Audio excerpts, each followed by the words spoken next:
So when we do something, usually there's a feeling that there's a vague you that did it, right, or is doing it.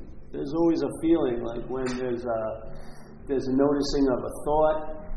You may notice that there's a feeling that they're yours or you did them, yeah, like you're the thinker. Yeah? When you hear something, there's usually a sense or a feeling of vagueness that you're the hearer of things. You're hearing things. When you're seeing, there's a feeling of being the seer. Yeah? So the same goes to, let's say, meditation. You're doing meditation and there's a feeling that you're the meditator. Yes? Okay. So for some of us, meditation means a lot more than hearing. So then there's a lot more meaning given through the meditation to the meditator. Yeah?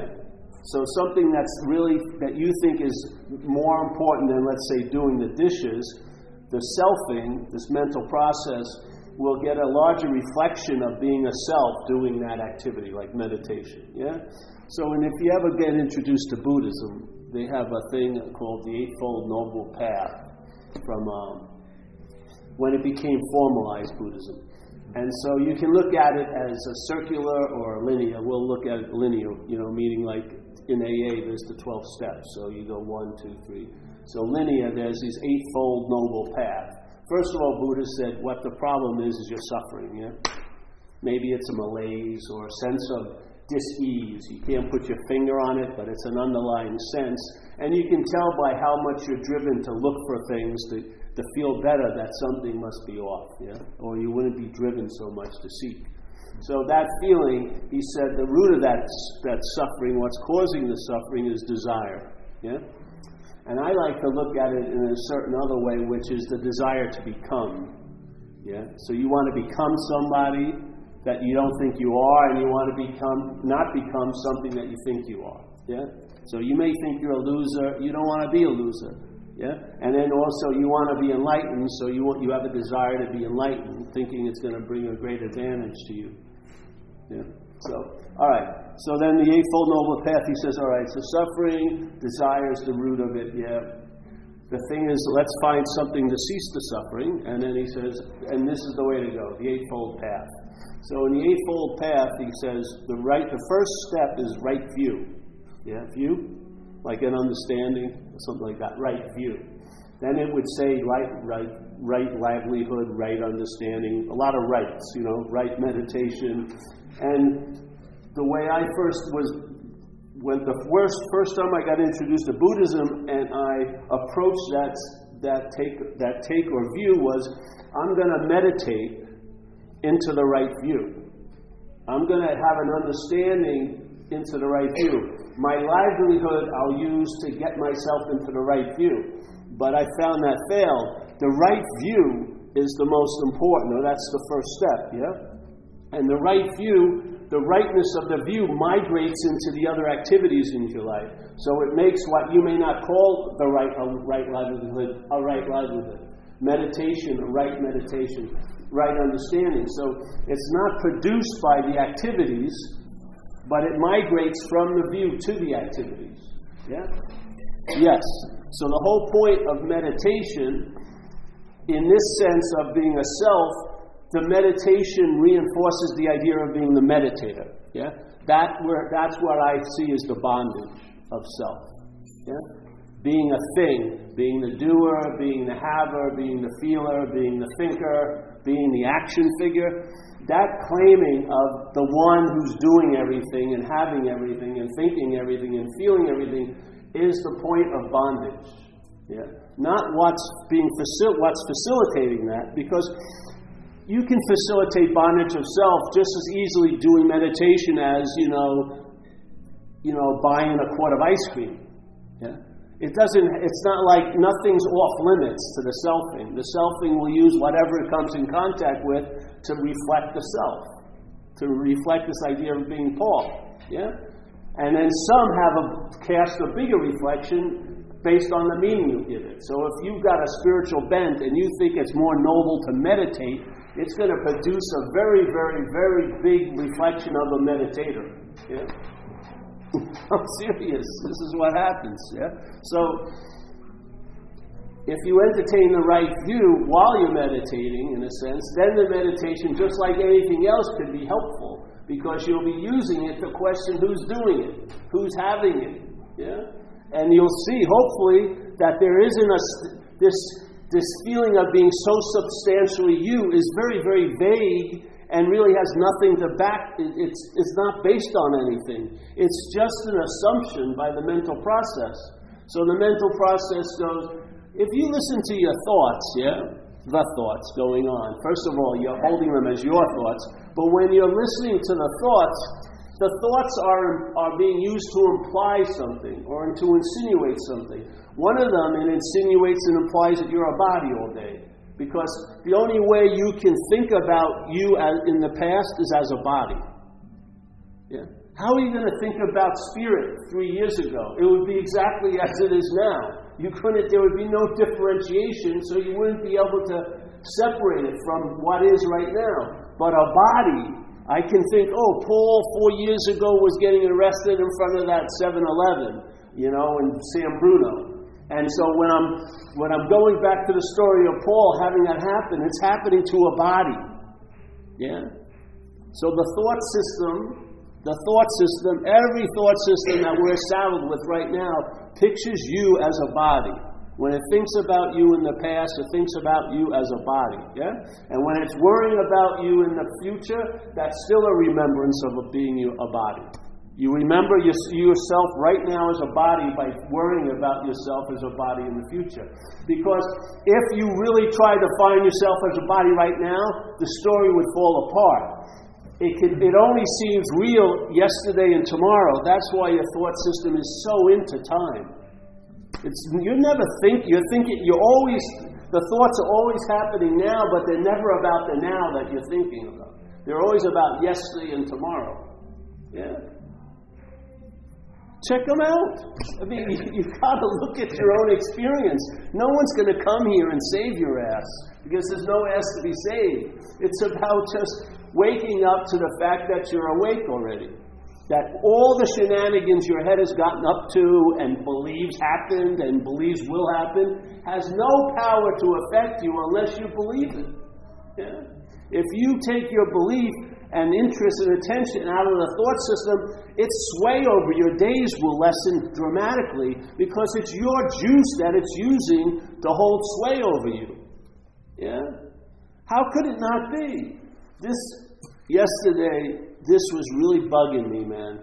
This fucking thing was a huge problem. I kept dropping it, this and that.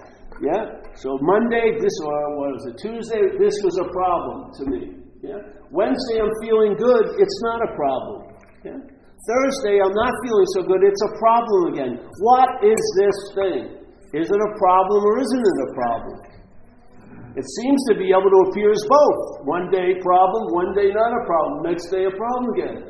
Because its appearance isn't based on this, it's based on you. How you are feeling. Yeah? How you feel you are that day is going to be given over to what you come in contact with. You're going to give everything all the meaning it has, all day. All day, we're giving everything all the meaning it has. And the only way a thing can give us a meaning is if we take it to be real. Like there's it's not famous, but there's a book that's sort of like a channel book.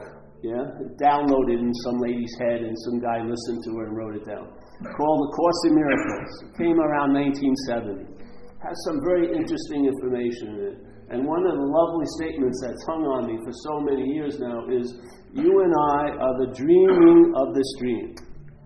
Yeah. If this can be a problem one day and not a problem another day, that's dreaming, bro. You're giving something a meaning, and you're overriding whatever meaning it ever had by the meaning you give it, because it never had a meaning. Yeah? You dream it. You give it the meaning it has, and so here we go. You and I are the dreaming of this dream. We forget that we're dreaming this dream. And how do we do that? How do we forget that we're the dreaming of this dream? Well, we remember that we're a dreamt object. Yeah?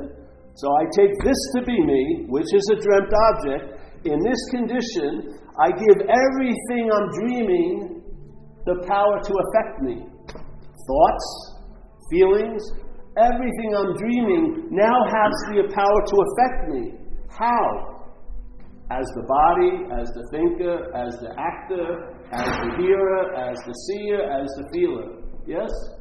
So now, the feelings and the thoughts and the actions that I owned now own me. Yeah? I claimed them, these are my thoughts, and now they have the ability to drive me freaking crazy, seemingly. Yes? What would happen, and it's not the thoughts that are so freaking good, because one day they drive you crazy, and the same thoughts the next day don't. How could that be? If the thought was a solid thing and only had this one meaning to it, if it bothered you that one day, it would be apt to bother you every other day. Yeah? But the thought doesn't have a meaning unto itself. It signifies something to our head, but we give the weight to it. Yeah? We give the meaning to it. We forget that, and now we're thinking like the thoughts are driving me crazy. No, the thoughts are being used to drive you crazy. It's different. The thoughts are being used to drive you crazy, just like the feelings can be used to drive you crazy. The actions can be used to drive you crazy. What you have can be used to drive you crazy. What you don't have can be used to drive you crazy. Yes? Not because they have the ability to do that, but you have the ability. You're the only reality there is. You're the only reality there is. There's a simple physics axiom called the biggest influence of any experiment is the observer of it. Voila, voila, voila. Yeah? The biggest influence of any life is this. We're the thing that's giving meaning to life. We believe that life is real and solid, so it looks like it's giving meaning to us, but if you really investigate, if it gave you meaning, if that tree gave you a meaning, yeah, then it would be the same meaning it would constantly give you if it was a real tree with that meaning. But it's not a real tree with that meaning. The tree just signifies something, the head riffs on it, based on sort of where it's at that day. If it's feeling good, oh, I love that tree. If it's looking for something, I hate that fucking tree. Yeah? And for that sense, the tree's an impediment one day, it's a beautiful specimen of the oneness of the universe the other day. Yeah? It never overrides the meaning you give it. It doesn't say a fucking thing, does it?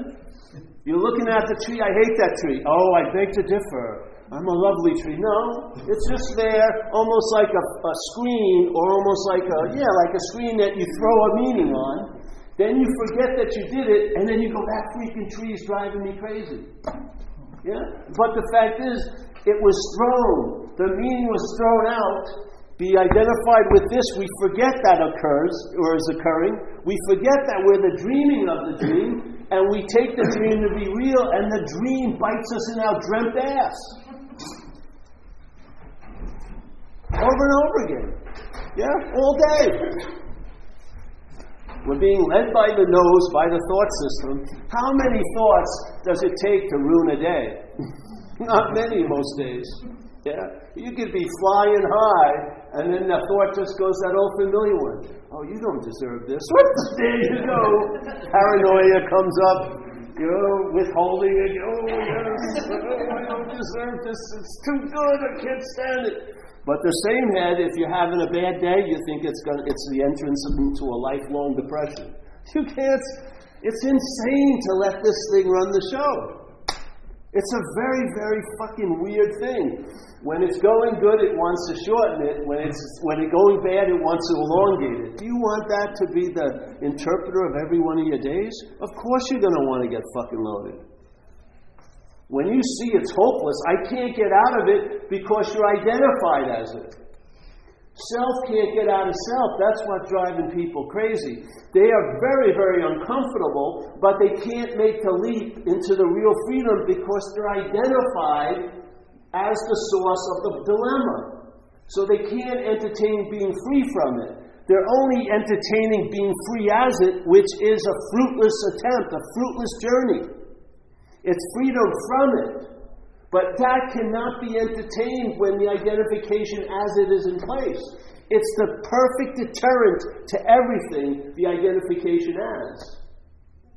That's why people don't go for freedom. They try to get therapy. They try to, learn social skills. They try to, I'm just not going to act out at the next picnic I'm invited to. Their idea of success gets so meager, it's like putting up with this giant fucking oafish dog, and because it's yours, you keep feeding it, and it's shitting over everywhere, biting you and everyone else, and you brought it to protect you, now it's running you. You can't get out of it. But if you're not that, bro, the next thing opens up. I can be free from it. Not I will be free from it, or I was once free from it, I can be free from it now. Yeah? And if I can be from it now, what stops me from being from it now? Because every freaking thing you call the next minute is now, or the next day is now, or the next year is now. So if you can sense the freedom from it now, guess what? Everything else is going to be a now.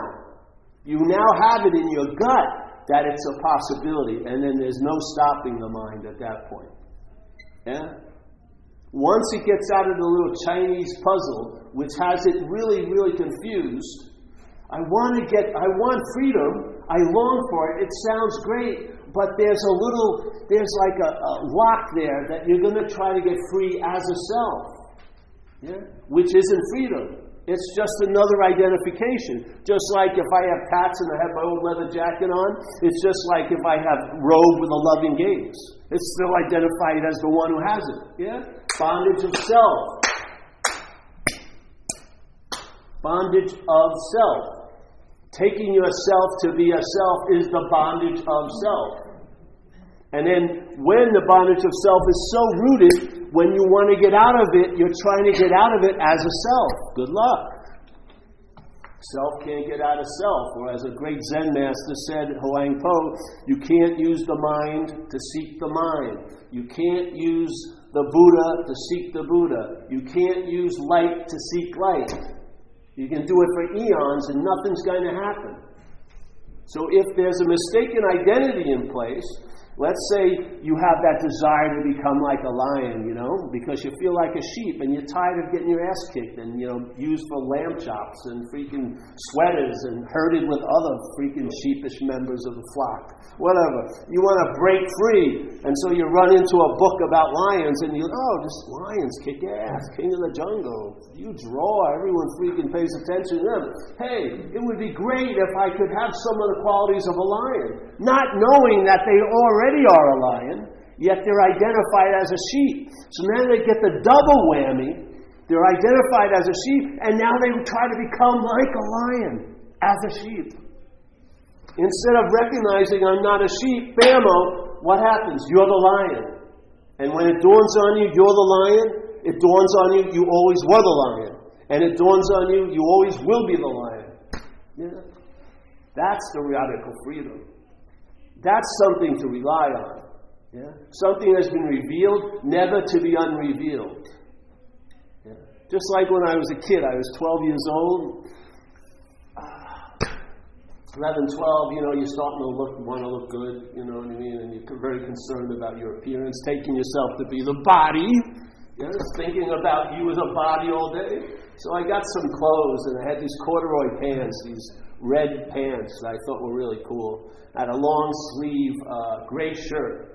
And I'd go to the mall, and I'd strut around, and I'd get a lot of looks. So I'm thinking, hey, it works. And it was like my favorite outfit, I was growing my hair longer. I was about 13 or 14, whatever.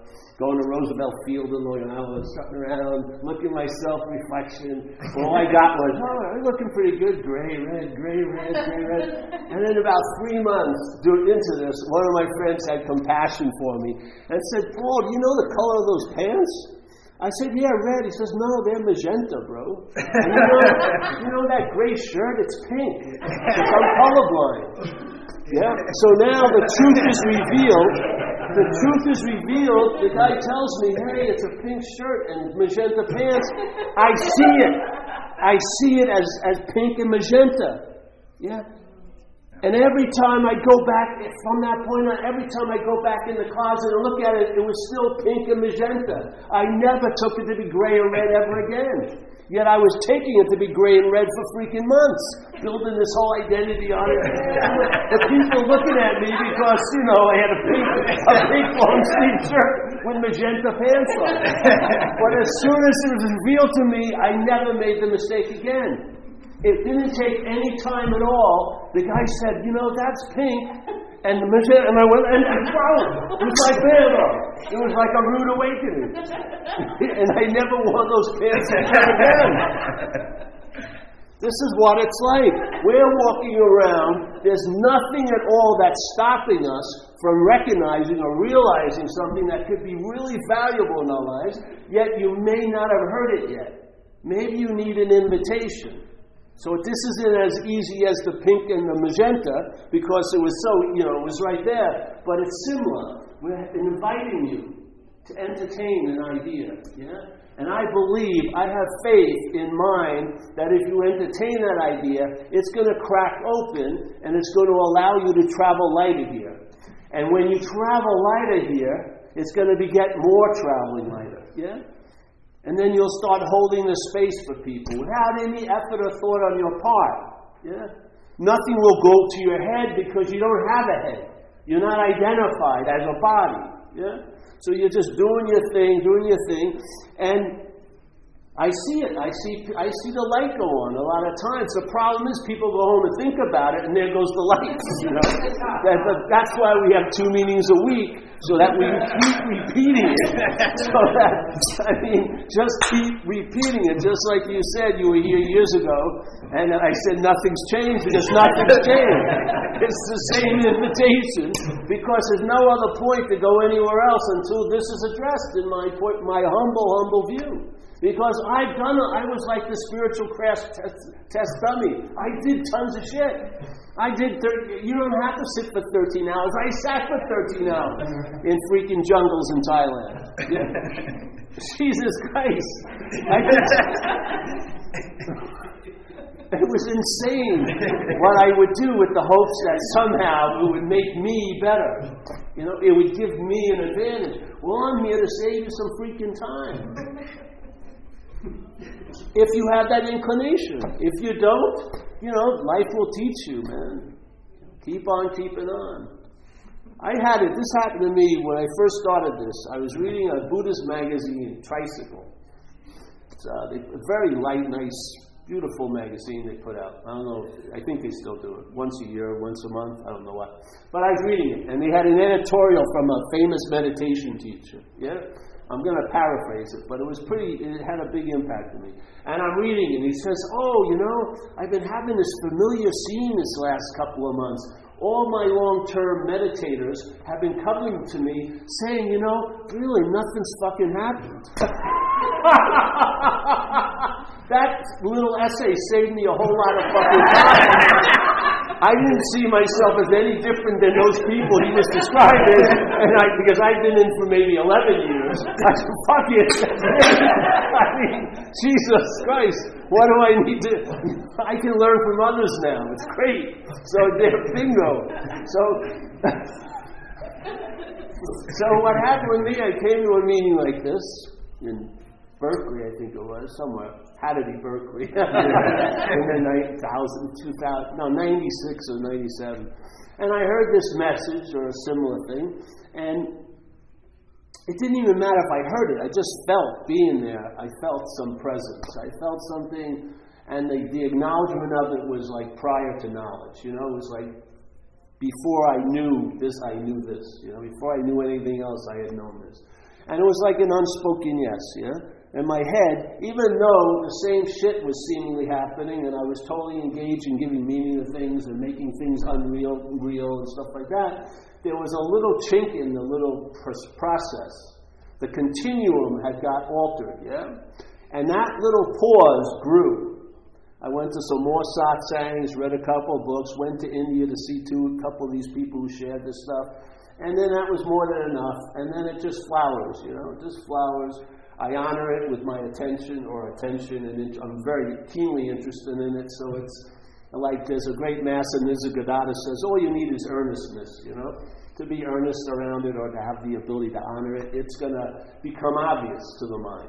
Yeah? More and more and more and more and more and more. And more will be revealed. And then if you're so inclined to meditate, you'll meditate, but not as the meditator. You'll just be in the action that's going on. Yes? Your life will be more verbing than noun-verb. Yeah? Yeah? You'll be more, at the end, you'll be more in what you would call a flow. Yeah? And then all the mental partitions will weaken. The idea that there's a demarcation between Monday and Tuesday is pretty freaking absurd, The idea that yesterday has its own reality other than what we give it, baloney.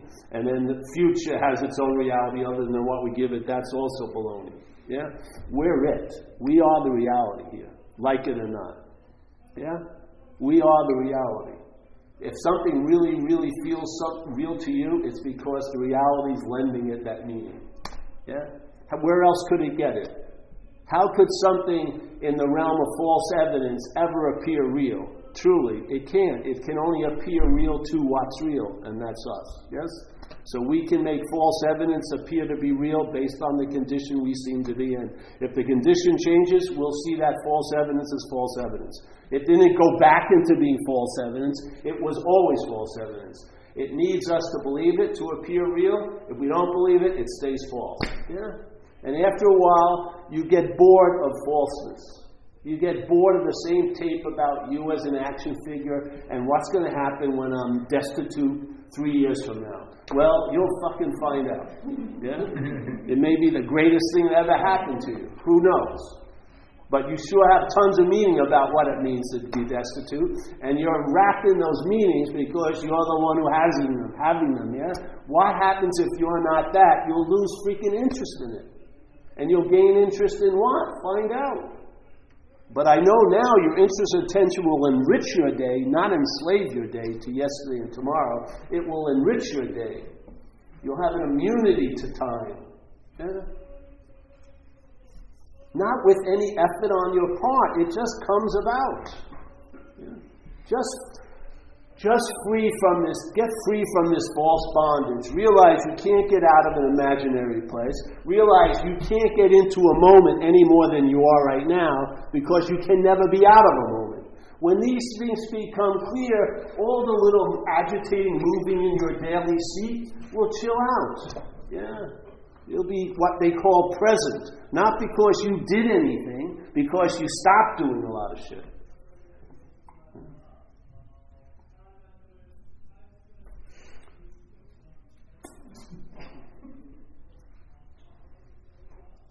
We're doing it in 5 different rooms in 5 different same message. You just fell in the English room.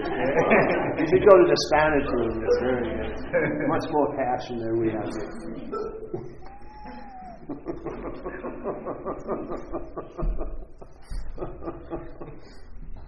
So, you have a question? Yeah. What if I go in for like a practice? A practice for like for realizing that we're not a thing. Well, there's plenty of places to get that. I mean, a practice that you can do like on your own. Well, living. Yeah. But I mean, if you need practices, I'm not into the business of practices. Okay. There's too many of them there. Yeah, it's like I'm like a kiosk in a little fish market selling cod. I have nothing to do with salmon or mackerel. I can tell you how to fry the cod, have it sushi-wise, but I'm not going to freaking... If you want mackerel, get mackerel. Because if you eat a lot of mackerel, you're going to want cod sooner or later. Because everything you do is going to... Some things you do are going to lead to nothing if they're worth their salt. And actually, if you're worth their salt, then you are. Yeah? So why not start at nothing and then do something? Yeah? Take this idea that what you're taking yourself to be may not necessarily be true. Throw a little suspicion in there. Yeah? Throw a little suspicion in there.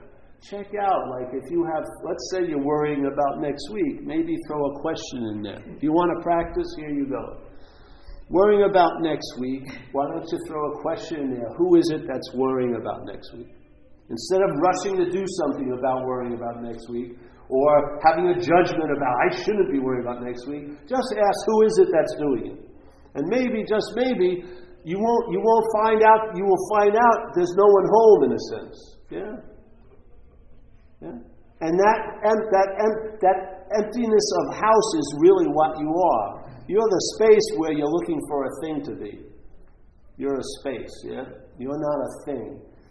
So when you're trying to see your original face, it's never going to cast a face. It's something, it's not a face, it's not a thing. It's like, if you want to give it the name spirit, yeah? You're more of that. Yes? Yeah. So ask yourself the question, and then ask yourself, who wants a practice? Who wants that practice? Well, it's me. Well, who's this me? And let your attention stay focused this way, not out there, but this way. And ask, who is it that's here? Because the mental state is making a case that it's here as a body. And it's using a lot of things to facilitate that case. It's constantly implying that you have things you have to do with tons of shit that you have nothing to do with. Yeah? I'll give you the example. I went back east a while to do some talks. I hadn't been there a while. And of course, I hadn't cut my hair, so my hair was long, you know. So right before the talk started, someone said, "Oh, you're growing your hair." You know, I said, "Oh, yes, thank you for noticing. I'm growing my hair, you know." And I wanted to speed it up, so I joined a group, and we get together and grow our hair together. I find it grows faster when I'm at a group. And we made a joke, and it seems so absurd, but the statement is, it sounds innocent, but it's deadly. It's implying that I have something to do with something I have nothing to do with. If I don't cut it, it's going to grow. Yeah? But the language implies I was doing that thing which I had nothing to do with. Well, I'm telling you, it's implying that quite a lot more than you believe. You know, it's assuming you have tons of things. You have things that you're involved in things you have nothing to do with, tons of the time, and you're listening to it avidly. It's the navigator of your day, isn't it? You're waiting for the thoughts to tell you how your day was. This used to blow me away. I go to work when I ever went to work, you know. And I go to work, and then I get home at 8 o'clock at night, and then the head would pontificate and tell me I had a bad day. Like I wasn't in the day to begin with at all. Like, oh, that's news to me. I thought I had a good, no, you had a bad day. And then he'd give me the reason why. But it was like an 8-hour time delay. If I was in my day, I would know it was bad, wouldn't I? Why am I just like on a time lag, and I'm just waiting to be told how things are, how they were, how they're gonna be, who I am, who you are? You know what I mean? It's freaking insane. That pause that you haven't heard how you are today from the mental state, that's what we are, is that pause. We are the absence of that fucking mental chatter. We are the context of that which is holding everything that's appearing. All the thoughts, all the feelings are appearing in the context of that we are. Yeah? Yet, we're so seemingly lost, we're taking our cues from a very failed system of thought and interpretation called self-centeredness. If you're in recovery, are you? You know, in recovery, there's a beautiful statement in recovery on page 64 of this book called The Big Book. I think it's 60, no, this one's on 67, I think. It says, "Why are you in so much fear today?" It's a great statement. Why are you in so much fear today? And he doesn't let you answer, which is great. You know? He says, "Isn't it because self-reliance has failed us?" So if you look at it cleanly, self-reliance is a failed system. Reliance on it is the petri dish for the fear that you seem to be having. Yeah? Mostly anxiety, mental anxiety. So fear isn't causing the anxiety, self-reliance is. When you're relying on self, you're going to be anxious because you know it's a failed system, and so you're not expecting to get great results, are you? And if I'm not expecting to get great results day after day after day after, I'm going to probably get loaded at 10 in the morning to try to escape from the rest of the fucking day. Yeah, you don't see it. Self-reliance failed you. That's why you're in so much fear. Why did it fail you? Because it's a false assumption. You're not a self. You're not a long-lasting, independent, separate entity, thinking, feeling, tasting, touching, and this little vague you in there doing it all. You're not. Yeah? When you rely on that as the system, that the center of the whole system that you're navigating by, it's not going to lead you to the promised land. It's going to promise you a lot of shit, but it's not going to lead you to the promised land. And yet we go back to that dry well over and over and over again because it has one hook that is undeniable, that's so attractive to our mental state. It's about me. I am that. We have become identified as what we're not, and we're sensing the absence of our own fucking quality. Yeah. It's a form of slavery. You can wake up. You're awake right now. You just think that it means a whole lot of stuff that it doesn't mean. That it implies there's a you. It doesn't fucking imply that. Your mental state makes that story up. Every time there's an action, the action doesn't have a little pointer saying, you're the actor, it's made up. An action is noticed, and then there's just the mental logic goes, oh, there must be an actor. Thinking, oh, there must be a thinker. And guess what? I'm it. I'm the center of it all. I think, and I feel, and I taste, and I touch, and I have, and I lose. Jesus Christ. How's it working out for you?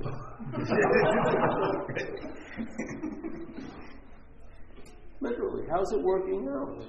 Because you hope, no matter how bad it is now, you still have a driving hope that it's going to be better, with absolutely no substantial evidence of it at all. You just feel, oh, it's got to get better. No, it doesn't. It doesn't have to do anything. You have absolutely no power here. Yeah. And yet you're the source of all power. See, that's the freaking crazy thing about it. How you get reintroduced to the power that you are is admit the powerlessness that you're in right now. Because if you're having frustration, you're discouraged, and you're pissed off, it means people, places, and things aren't doing what you want them to do.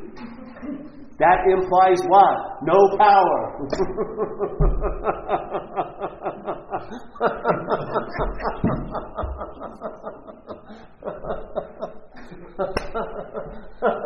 No, I get sex, but you pay for it? Yeah, no power, bro. You got no power. What? Oh, yeah. She likes to see me after I buy her $5,000 worth of stuff. No power, bro. No power.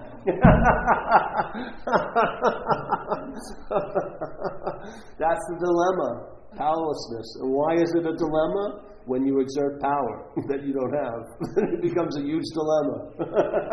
You've missed a very important point. You don't got the juice, yeah, but you believe you got the juice day in and day out, and then you just pile on frustrations and discouragements and excuses and rationalizations and blame to make up a story why it is the way it is.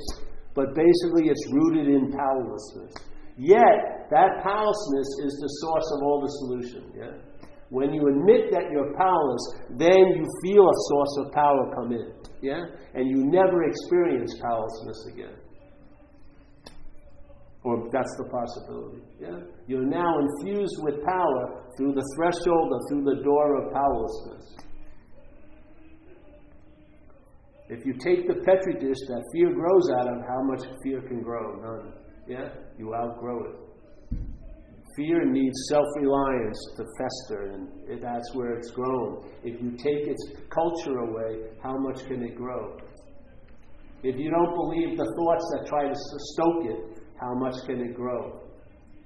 If you stop huffing and puffing, is there a house? The house disappears. Jesus, we're talking in tongues now. They're having an auction over that.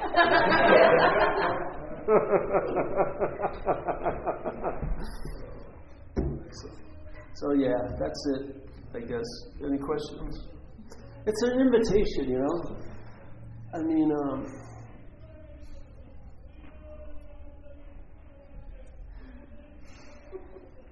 I'll just tell you this thing about the sheep and the lion. Very simple story.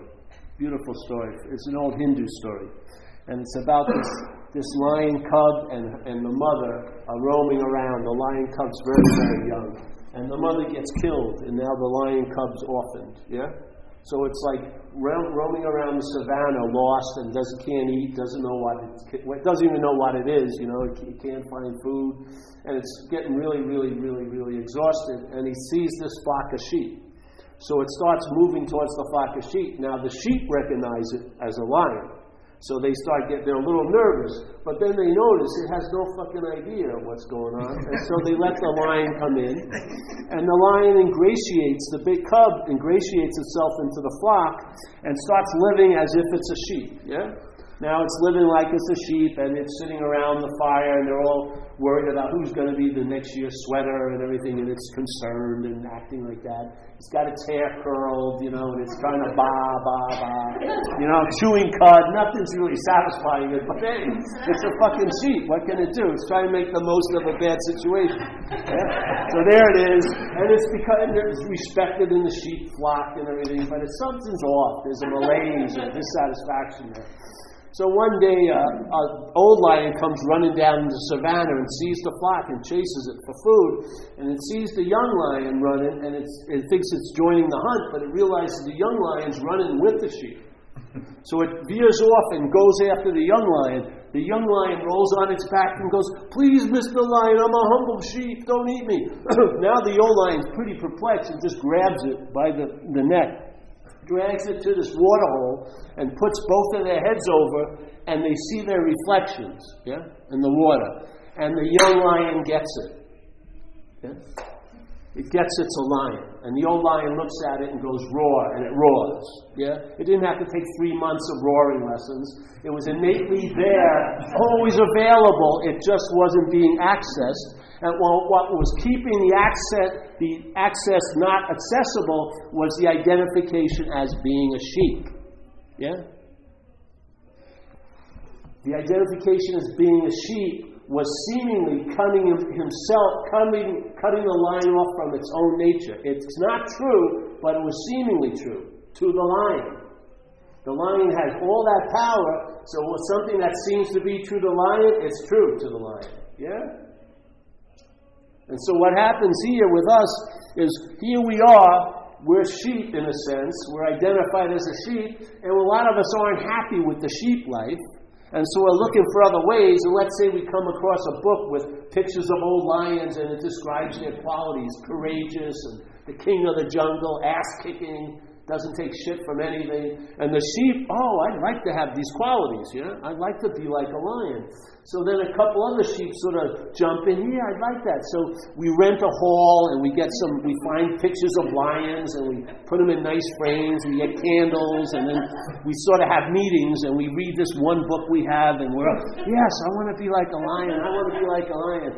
And then, one of the entrepreneurial sheep lions says, all right, we're going to have roaring classes every 9 o'clock. We found this old audio of a lion roaring, and then they're all barring, but they're going, "You're sounding better, Norman. It's almost like a roar, bah, bah, bah." Everyone's getting their hair straightened, and they're trying to make a mane, and they're noble. They're in their own group. Norman's doing really great. He sat in the lion pose for 4 hours today, meditating that I can be like a lion. I can be like a lion. I'm a lion. I'm a lion. But he's doing it all as a fucking sheep. If you're not the sheep, you may find you're the lion. And then you just roar. Yeah. Question what your reference is. If it's not true, why be beholden to it?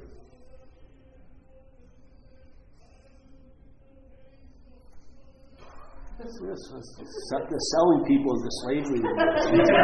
Don't go in there. But you see, this question, this message is very simple. I don't want to study what it's like to be a lion. I want to study what it's like to be a sheep and realize I'm not. Yes? I can know what I'm not. I can never know what I am. I can find out what I am by knowing what I'm not. Yeah? Like there was a great Zen master from Japan, Dogen, who said, to study Buddhism is to study the self. And to study the self is to forget the self. So here we study the self, and in so doing we hope that we forget it, because we're going to see it as a foreign installment. We'll break that little cherished identification, at least in a suspicious manner, sort of question that identification as being that. And if you're not that, all bets are off. Yeah?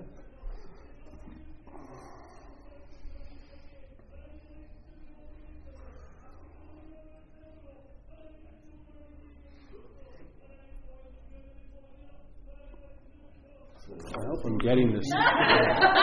Do you know what language? No. I think it's the longest horse race ever.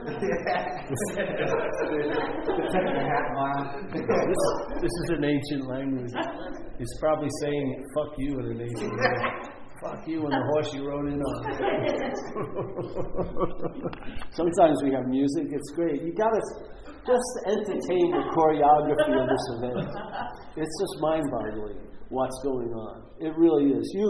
It may seem like it's nothing, but there's so much in that it's nothing. I swear to God. If you opened up to what's happening here, yeah. I mean, when I got sober, it was like a 5-minute intervention, a divine intervention.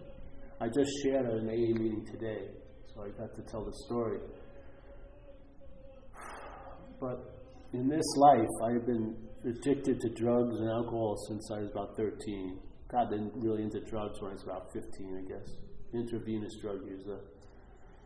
And it basically was the determining factor of the rest of my years, from 13 on to about 36.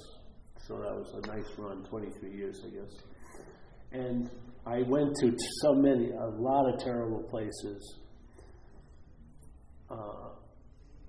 My mother wanted it to be different. The state wanted it to be different. My friends wanted it to be different. I wanted it to be different. My enemies wanted it to be different.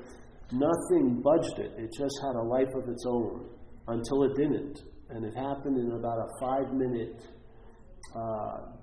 download.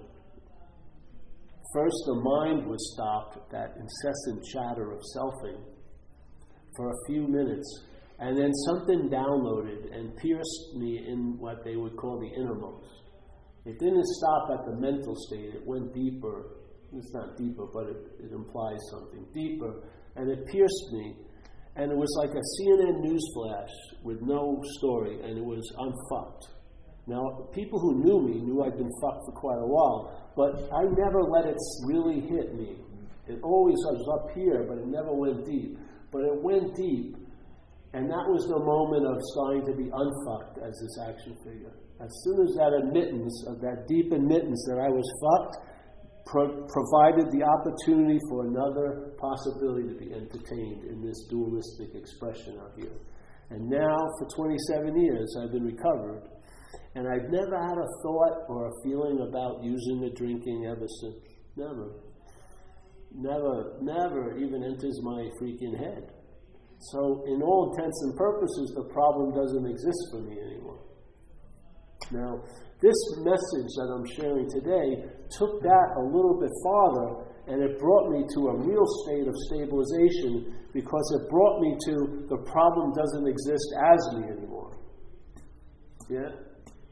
As an experience, the problem doesn't exist for me can occur as the problem, to the problem. Yeah? That's why it's limited in the experience. But when it moved to a state, and I realized the problem doesn't exist as me, that's when peace and that presence stabilized. Yeah?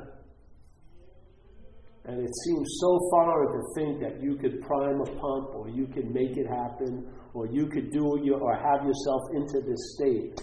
It seems so obviously, blatantly off, that I never go down in those entertaining roads. Yeah? The whole point was a freedom from the need to be liberated. And what needs to be liberated is not what you are. It's what you're not. And if you're not, you can be freed from the need to be liberated. That's real liberation. Yeah? You'll realize there's no need to get into the moment, because you can't be out of it. And you'll realize no need to get out of self because you can't be in one. Doesn't matter what you think or how you feel. That's all been commandeered. It's a giant production using you. You're the light for its performance art.